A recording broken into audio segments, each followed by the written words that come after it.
부활의 증인이 누구냐? 게바, 바울, 야고보, 막달라 마리아와 여인들, 엠마오로 내려가던 두 제자, 500여 형제들. 그렇습니다. 그들이 부활의 증인들입니다. 그러면 그들 뿐입니까? 부활의 증인들이 단지 그들로 끝났습니까? 아닙니다. 오늘날도 여전히 부활의 증인들은 차고도 넘칩니다. 믿음으로 부활을 받아들인 사람들, 바로 저와 여러분이 부활의 증인으로서 사명을 부여받아 있기 때문입니다. 이어받았기 때문입니다. 계승했기 때문입니다. 그러므로 저와 여러분은 오늘 본문에서 베드로와 사도들이 서슬퍼런 유대 공회 앞에서도 주눅들지 않고 우리가 이 일의 증인이다, 우리가 부활의 증인이다 라고 증인을 자처하였던 것처럼 예수님을 거부하고 의심하는 세상을 향해서 주눅들지 않고 증언해야 됩니다. 믿음을 갖고 성령님을 의지하면서 증언해야 됩니다. 우리가 바로 이 시대의 부활의 증인들입니다. 교회는 우리와 같은 증인들에 의해서 유지되고 공고해지고 퍼져나가고 확산되는 것입니다. 나는 과연 증인의 삶을 살고 있는가? 이웃에게, 동료에게, 가족에게 예수는 주님이십니다. 예수는 부활하셨으며 그 예수를 믿음으로 우리 역시 부활의 주인공이 될 수 있음을 증언하고 있습니까? 여러분, 지난 한 주간 동안 만났던 사람들에게 얼만큼이나 예수님에 대해서 증언하셨습니까? 예수님이 당신을 사랑하십니다.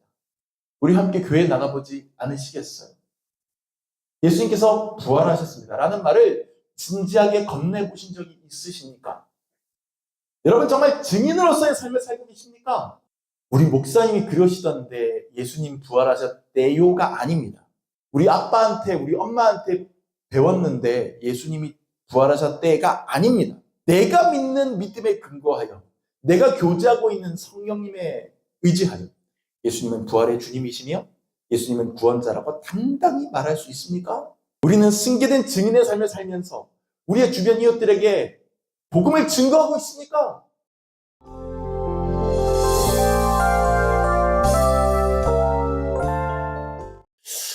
오늘 주보에 제가 에세이를 썼는데 거기에도 나오지만요, 제가 느끼기에 지금 이 시대는, 이 나라는 바야흐로 법의 시대가 된 것 같습니다.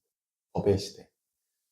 계엄과 탄핵 전국을 지나면서 법 조항 하나하나에 각 진영이 울고 웃는 사태가 벌어진 거 여러분 보셨죠? 그리고 우리 국민들도 가슴 졸이면서 야, 이 상황이 어떻게 되는 거야? 법에 뭐라고 돼 있어? 이거 법이 어떻게 되는 거야? 그거 살펴보고, 야, 요즘처럼, 그쵸? 요 몇 달처럼 우리 국민들이 법 공부를 많이 했던 적이 또 없는 것 같아요. 대통령 되겠다고 나선 후보들 면면을 보아하니 과반수 이상이 다 법조인들이죠. 대단해요. 이 나라가 정말 이 법 전공한 사람들, 이 법으로 먹고 사는 사람들이 이 나라를 정말 좌우하고 있다는 생각이 들기도 하고, 그 몇 줄 써는 그 법 조항을 어떻게 해석할 것이냐, 뭐 읽어가지고도 지금 아주 우리나라를 들었다 놨다 하고 이런 상황입니다. 이 과정에서 주목받는 것이 증인이라고 하는 존재입니다. 증인. 이 법이라는 것도 결국에는 적용하려면 재판이라는 걸 거쳐야 되잖아요. 심판이라는 걸 거쳐야 되잖아요. 근데 그 재판에 나오는 증인들의 증언 한마디에 이해 당사자들의 희비가 엇갈리는 것을 우리가 계속 목격합니다. 막 부정하고 나는 그거 하지 않았다 막 부인하다가도 증인 한 명이 나와서 결정적인 증언 한마디 하면 거짓말했던 게 다 탄로나고, 이런 것들 우리가 많이 봤잖아요.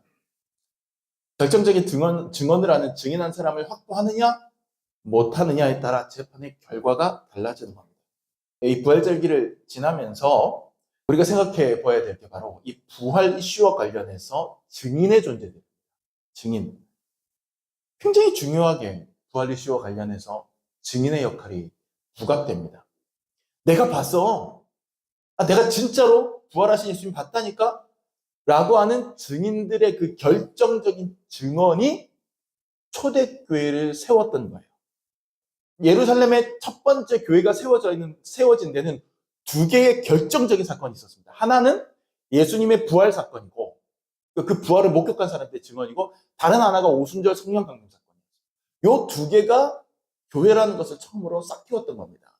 오늘 본문 말씀에서 우리는 바로 그렇게 부활을 증언하는 초대교회의 증인들을 만나게 됩니다. 본문은요, 유대 공회 장면이에요. 공회, 흔히 산헤드린이라고 하는 거예요. 들어보셨어요? 산헤드린? 유대 산헤드린 공회라고 하면 뭐냐면, 유대인들은 당시 유대 나라는 로마의 식민 지배를 받고 있었잖아요. 총독 빌라도가 와서 다스리고 그랬잖아요. 그러니까 정치적으로나 군사적으로나 로마한테 다 실권을 넘겨주고 있었지만, 그래도 유대인들의 어떤 자치 능력들을 어느 정도는 인정해줬단 말이에요.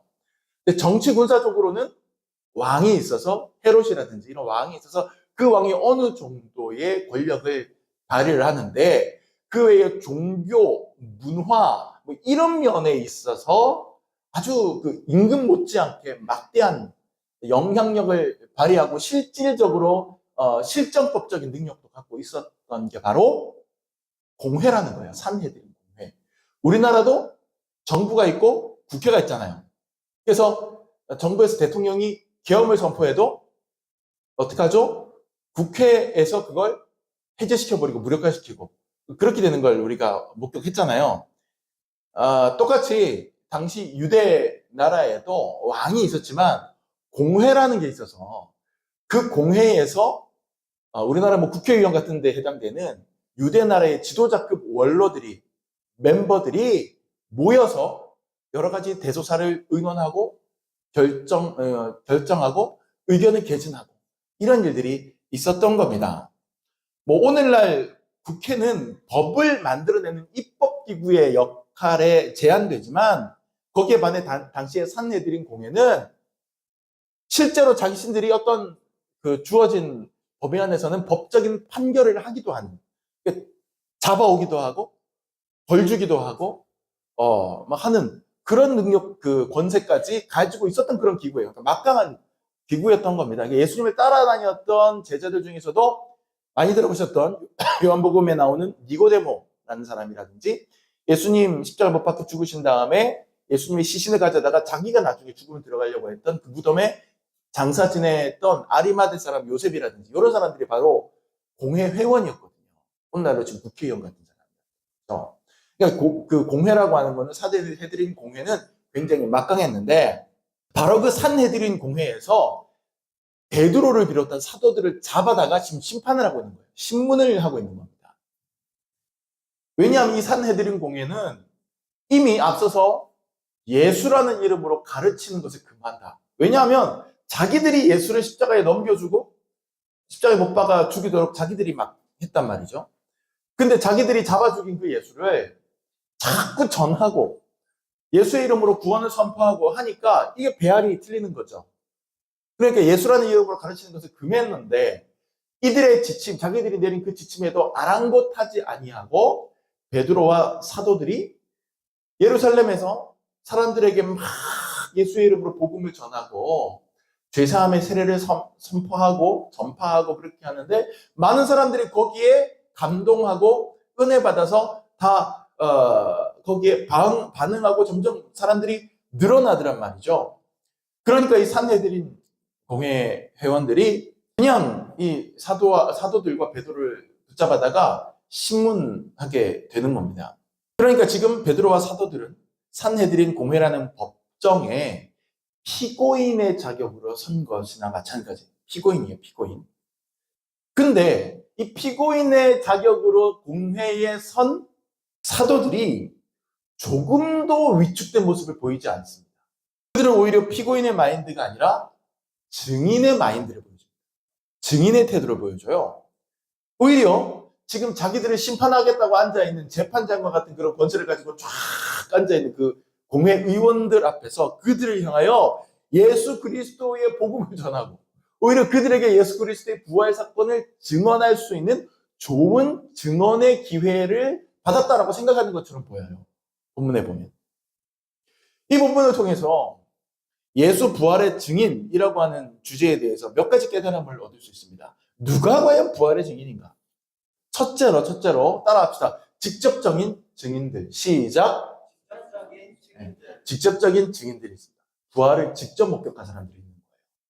예수의 부활을 자기 두 눈으로 실제로 본 사람들, 그리고 예수님과 함께, 부활한 예수님과 함께 같이 밥 먹은 사람들, 실제로 부활하신 예수님과 한번 접촉해본 신체적으로 터치를 해본 사람들, 실제로 부활하신 예수님께서 따뜻하게 말씀하시는 그 음성을 들은 사람들, 그리고 실제로 그 부활하신 예수님께서 자기를 눈앞에서 보는 앞에서 하늘로 올라가는 것을 목격한 사람들, 그 직접적인 부활의 목격자들이 이 시대에 있었다는 거죠. 그것도 꽤 많이.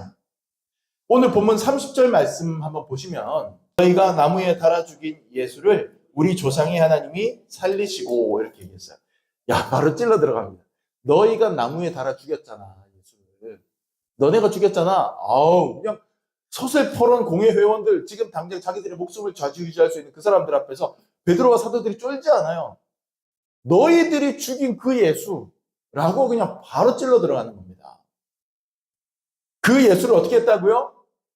우리 조상의 하나님이 살리시고. 이게 부활의 이야기예요.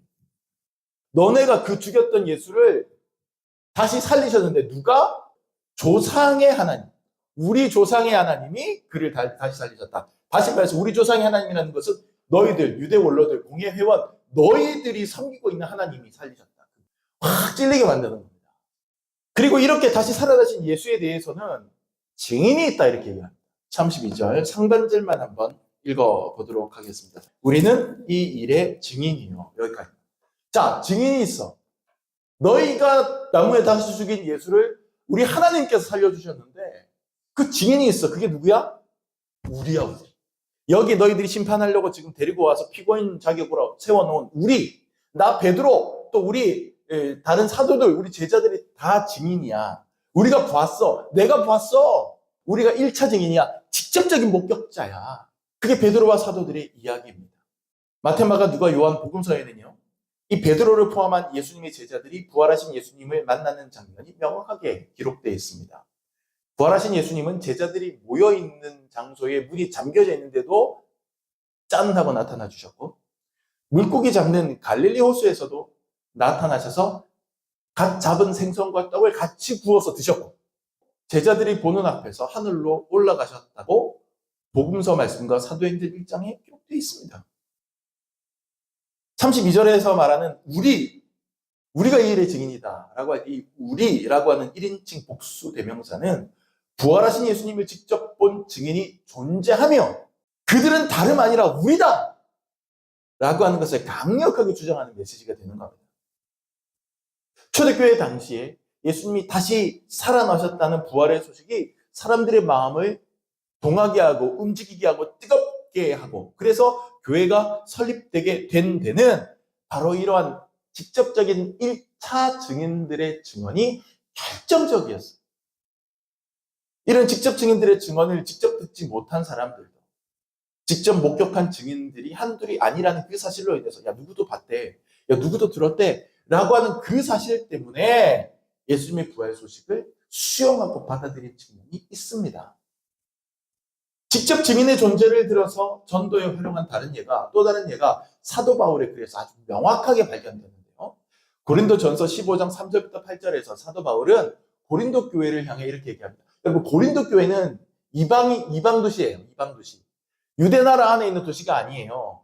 그러니까 거기에 고린도 교회 구성원들은 부활하신 예수님을 직접 본 사람이 거의 없었을 거예요. 모르겠어요. 그 부활의 증인들이 바울처럼 전도 여행을 하다가 고린도에 한둘 가서 머물렀을지도 모르겠는데, 바울이 그랬던 것처럼 실제로 그 교회 구성원의 대부분은 부활에 직접 목격하지 못한 사람들이란 말이에요.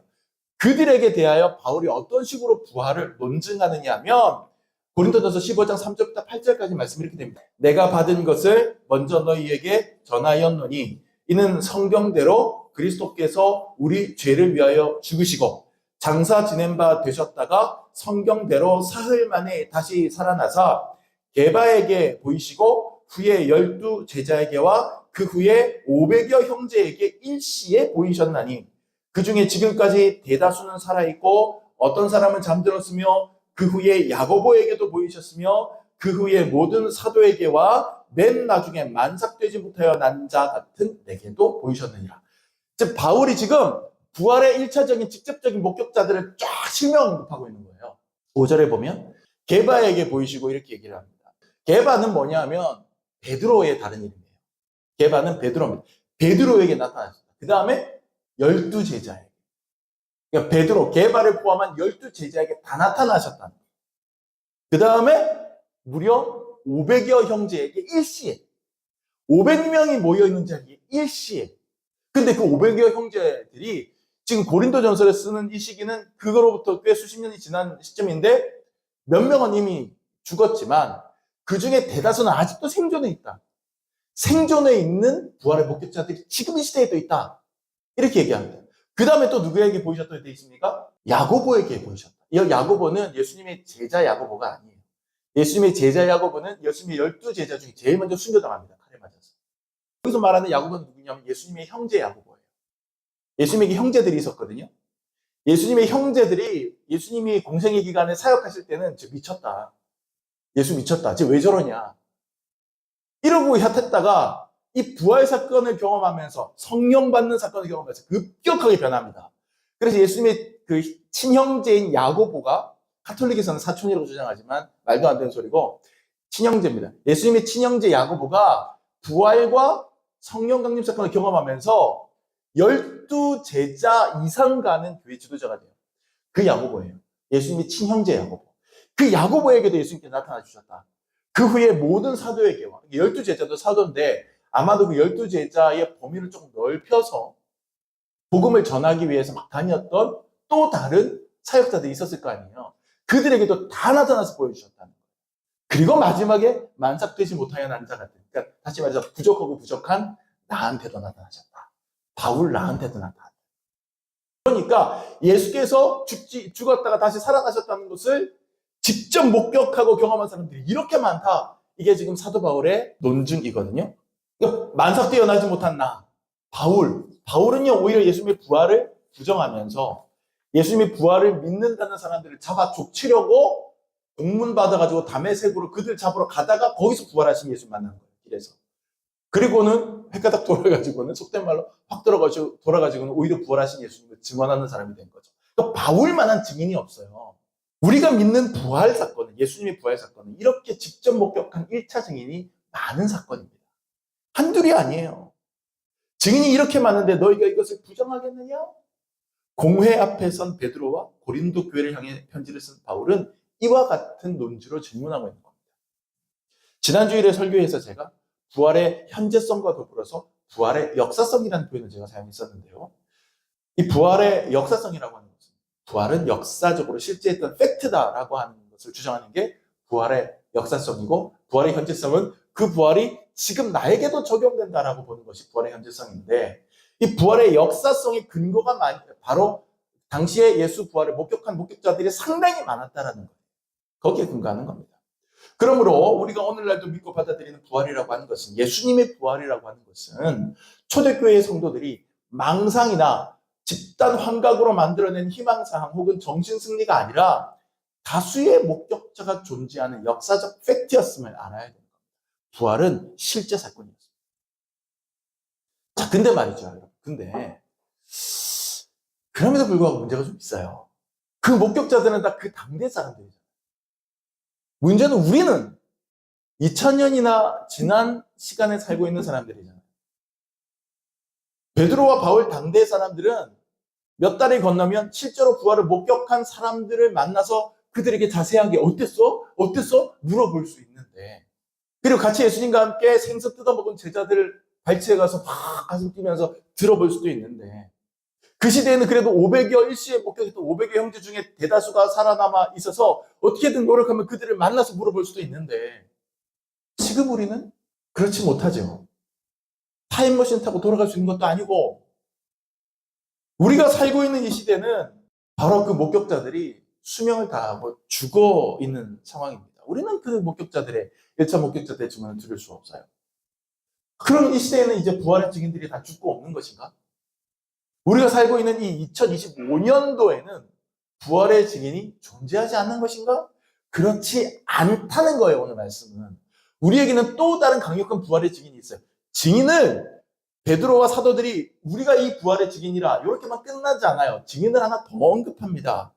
바로 성령님 자신이 증인이라는 거예요. 32절 아까 우리가 상반절만 읽어봤지만 다시 한번 읽어보십시오. 32절 우리는 이 일의 증인이요. 다 같이 시작. 우리는 이 일의 증인이요. 하나님이 자기에게 순종하는 사람들에게 주신 성령도 그러하니라 하더라. 자, 우리가 이 부활의 증인인데 우리만 증인이냐? 아니야. 증언하는 이가 하나 더 있어. 하나님께 순종하는 사람들에게는 성령님이 충만하게 임재하시는데 바로 그 성령님이 증인이나 마찬가지야. 그 성령님이 증인이야. 성령 받은 사람은 부활의 소식을 듣게 돼. 이렇게 얘기하는 겁니다. 성령은 하나님의 영입니다.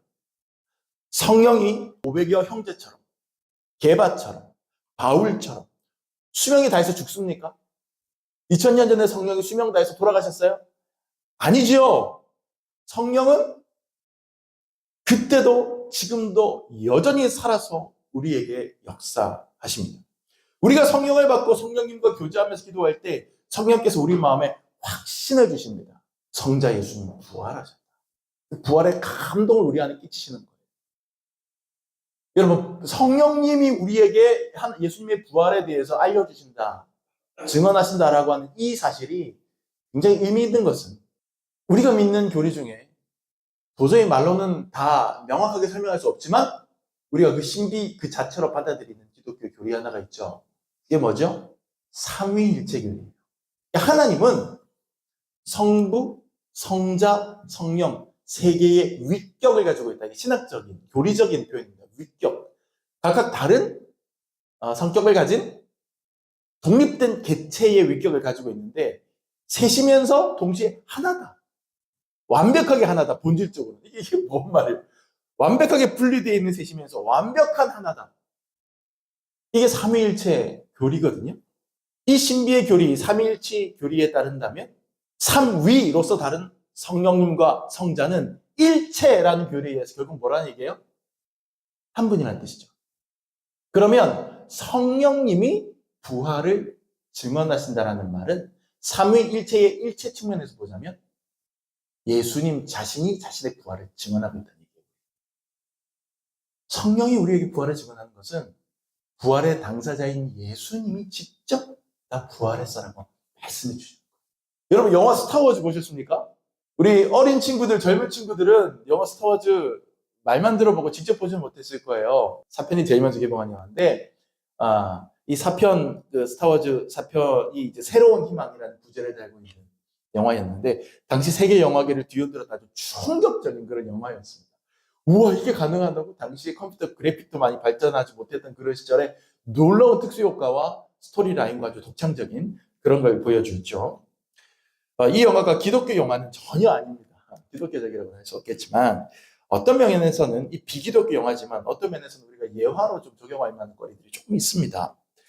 이 스타워즈 4편 새로운 희망편에 보면 주인공인 루크 스카이워커라고 하는 주인공이 은하계의 특별한 기사 집단인 제다이 기사로 성장해 나가는 그런 내용이 전체적인 큰 중심뼈대를 이룹니다. 그 와중에 주인공 루크가 오비완 케노비라고 하는 은둔 제다이 그 고수를 만나거든요. 그를 자신의 스승으로 삼습니다. 이 오비완 케노비가 이 루크를 제자로 해서 여러 가지 조언을 해주면서 제다이로 성장시키는데 그 와중에 이 오비완 케노비가 루크에게 알려줬던 것 중에 중요한 게 뭐냐면 포스라는 개념을 알려줘요. 포스. 그래서 여러분 흔히도 요즘 젊은 친구들이 무슨 뜻인지 모르고 야, 포스 있는데? 포스 장렬하는데? 이런 말 쓰는데 그게 이 스타워즈 4편에서 처음 나온 개념이에요. 그러니까 영화적인 설정이에요. 영화적인 설정인데 이 은하계에는 이 우주에는 포스라고 하는 신비한 기운이 있다. 신비한 에너지가 있다. 이 포스는 눈으로 볼 수 없지만 능력이 있고 그 포스라고 하는 능력을 받은 사람은 어떤 능력을 발현할 수 있는데 그것을 제대로 사용하는 할 줄 아는 법을 터득한 사람들이 바로 제다이 기사다. 뭐 이런 설정이에요. 그래서 이 포스라는 개념이 기독교의 성령론하고도 좀 이렇게 맞닿을 수 있는 그런 여지가 거기서 있는데 이 포스를 느끼고 활용하게 될수록 더 강력한 제다이 기사가 될 수 있는데 영화 중간에 이 스승 오비완 케노비가 죽습니다. 근데 이 오비완 케노비가 죽었는데도 불구하고 나중에 보면 이 오비완 케노비가 죽었음에도 불구하고 그대로 소멸하는 게 아니라 포스의 일부가 돼버려요. 포스의 일부가 돼서 계속해서 주인공인 루크와 함께 합니다. 루크와 계속해서 함께하고 루크에게 음성을 들려주기도 하고 결정적인 순간에 루크 앞에 나타나기도 하고 이렇게 해요. 영화의 마지막 클라이막스 부분에서 주인공 루크가 우주선 전투기를 몰고 강력한 빌런들의 본체의 전투기를 몰고 가서 이제 전투를 벌이는데, 그때 이 죽은 스승 포스의 힘을 빌어서 음성을 들려줍니다. 그때 했던 그 한마디가 포스를 믿어라. 이게 포스를 믿어라. 이 부분만 뚝 잘라놓고 보면요, 이거 진짜로 성령론에 대한 얘기가 포스를 믿어라. 그 말에 딱 들은 루크가 전투기의 자동 시스템을 꺼버립니다. 그리고 순전히 포스의 감에 의해서 마지막 남은 한 발을 빵 쏘는데, 그게 본체의 중심부에 명중을 해서 적의 본체가 산산조각을 나면서 영화의 가장 멋진 장면이 완성이 되거든요.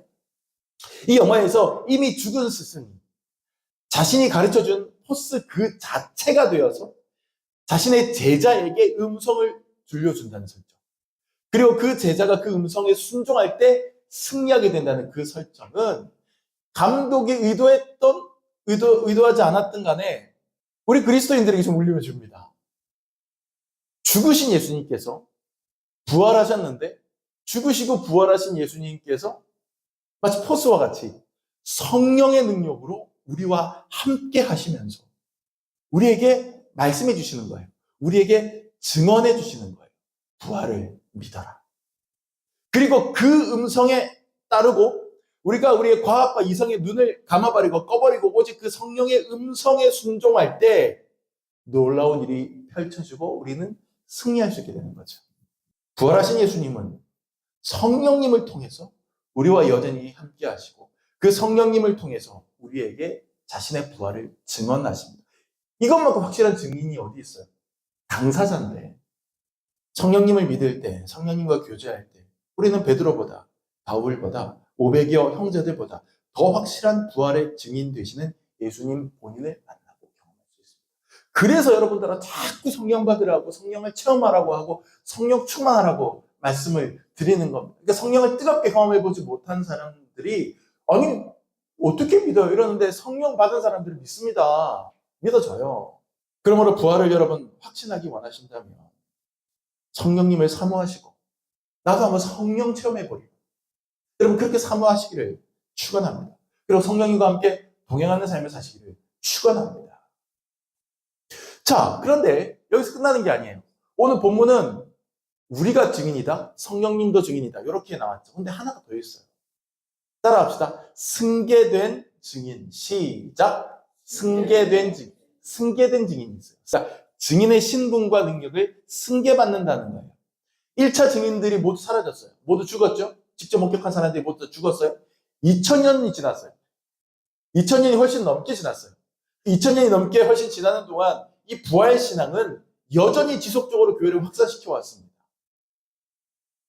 계몽주의 시대가 오고 산업혁명의 시대가 오고 지금 이제 제4차 산업혁명의 시대 이런 얘기를 하는 과학이 최첨단으로 발전한 그런 시대임에도 불구하고 여전히 교회는 과학적 상식으로는 전혀 용납되지 않는 비과학적으로 보이는 부활절을 여전히 지키고 부활절 달걀을 나누고 있고 교회는 여전히 부활신앙 위에 공고히 서 있고 여전히 많은 과학자들도 예수를 믿고 있고 여전히 교회들은 영향력을 발휘하고 교회들은 세계로 뻗어나가고 있습니다.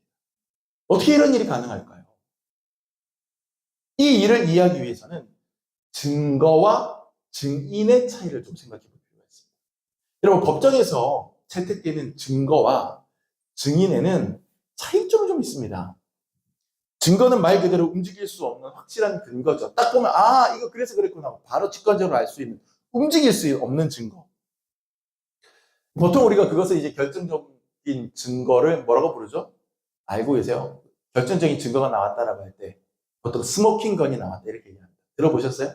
스모킹 건이 나왔다. 이 스모킹 건이라 나왔다라는 스모킹 연기, 그렇죠? 건 총이잖아요. 어떤 사람이 죽었어요. 누가 죽였지? 누가 총을 쐈지? 방금 빵 소리가 나고 총을 쐈는데 하고 딱 둘러봤을 때 어떤 사람이 총을 들고 있고 그 총에서 그 연기가 나고 있다면 그게 증거가 되는 거예요. 저 사람이다. 결정적인 증거다. 연기가 나고 있는 총을 이 사람이 쥐고 있다. 그럼 그 사람이 범인인 거죠. 그렇게 움직일 수 없는 증거를 스모킹 건, 연기 난 총이다. 그래서 스모킹 건이 나왔다. 이러면 이 재판 끝났다. 이 얘기가 됩니다. 확실한 증거가 나왔다.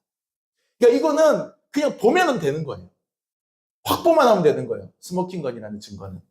그냥 그 자체로 상황을 증명합니다. 하지만 증거가 아닌 증인은 상황이 좀 다릅니다. 증인의 증언이 증거와 같은 효력을 인정받으려면 중간에 한 가지 더 거쳐야 하는 과정이 있어요. 그게 뭐냐면 바로 그 증인의 증언이 믿을만하다라고 하는 그 믿음이 전제되어야 하는 겁니다. 증인이 하는 말이 믿을 수 있느냐? 믿을 수 없느냐? 이 부분에서 오케이, 문제없어라고 처리가 되어야 증인의 증언은 효력을 가집니다. 다시 말해서 증인이 증거처럼 받아들여지기 위해서는 반드시 그 증언을 듣는 자의 마음에 믿음이 전제되어야 한다는 뜻이에요. 자, 다시 이야기를 거슬러 올라가 봅시다. 우리는 아까 성령께서 우리에게 증언한다 말씀하셨어요. 성령이 부활의 증인이라고 말씀하셨어요. 성령께서 여러분의 마음 가운데, 여러분 영혼 가운데 예수님의 부활에 대하여, 예수님의 죄사함의 권세에 대하여, 우리의 구원에 대하여, 하나님 나라에 대하여 증언하신다고 할 때, 우리가 그 증언을 받아들일 때 그 성령께서 진짜 움직일 수 없는 확실한 증인으로 우리가 그 효력을 발휘하게 하기 위해서는 반드시 듣는 우리 입장에서 뭐가 있어야 돼요? 믿음을 가져야 돼요.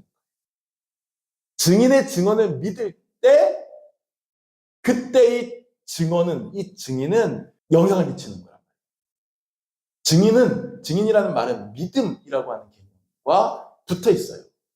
그리고 그렇게 그 성령님의 부활의 증언을 우리가 믿음으로 받아들일 때 성령님의 음성은 우리에게 증거가 되고, 우리가 받아들인 그 믿음을 가지고 우리가 세상 사람들한테 증언할 때 우리는 또 다른 증인이 되는 거예요. 우리가 승계된 증인이 되는 거란 말이에요. 다른 사람에게 전할 때 그 얘기에 믿음을 가지라고 같이 말해줘야 되는 거죠. 그래서 우리가 예수 믿으세요. 그래야 그가 그 믿음을 가지고 나의 증언을 받아들이고 제대로 된 증인의 증언이 제대로 효력을 발휘할 수 있게 되는 것이죠.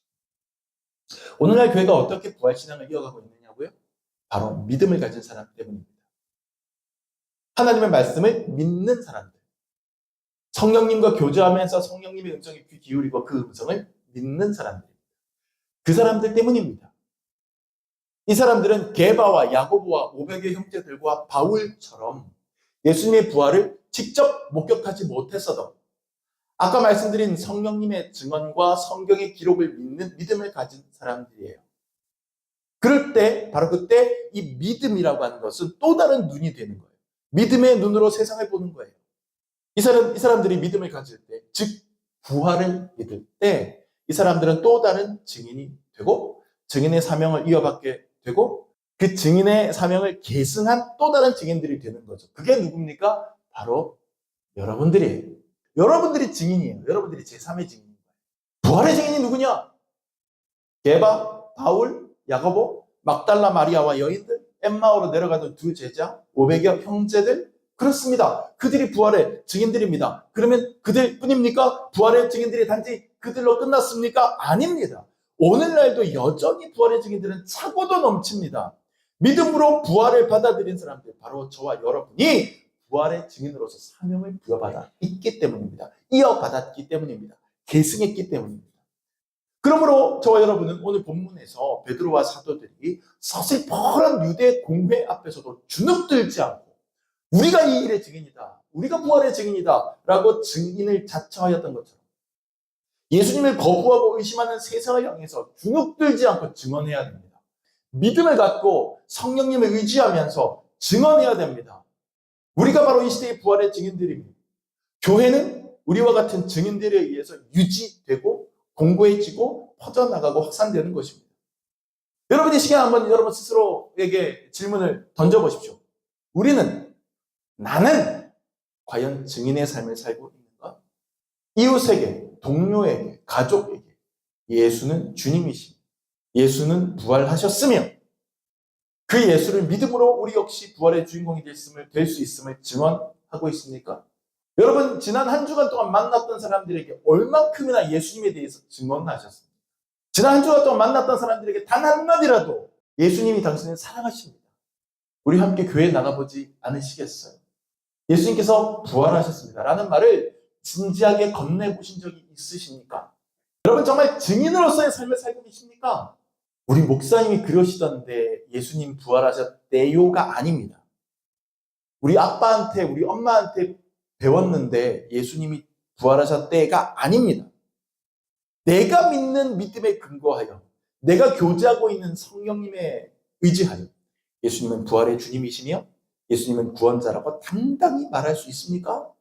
우리는 승계된 증인의 삶을 살면서 우리의 주변 이웃들에게 복음을 증거하고 있습니까? 사도행전 1장에 보면 부활하신 예수님께서 마지막으로 하늘로 올라가시기 전에 남기신 단 한마디, 최후의 한마디가 기록되어 있습니다. 자신의 승천을 지켜보는 마지막 목격자들에게 주신 당부의 말씀, 우리가 너무나도 잘 아는 말씀입니다. 이 말씀에 오늘 제가 전해드린 설교의 핵심이 다 나옵니다. 성령을 받으면 제일 마지막에 증인이 된다. 다 덜어내고 앞, 뒤만 딱 붙이면 성령 받으면 증인 된다. 이제 부활하신 예수님이 마지막으로 남기신 한마디. 사도행전 1장 8절을 다 같이 한 목소리로 크게 읽으심으로써 오늘 말씀을 마무리하기 원합니다. 같이 읽겠습니다. 시작. 오직 성령이 너희에게 임하시면 너희가 권능을 받고 예루살렘과 온 유대와 사마리아와 땅끝까지 이르러 내 증인이 되리라 하시니라. 아멘. 기도합시다.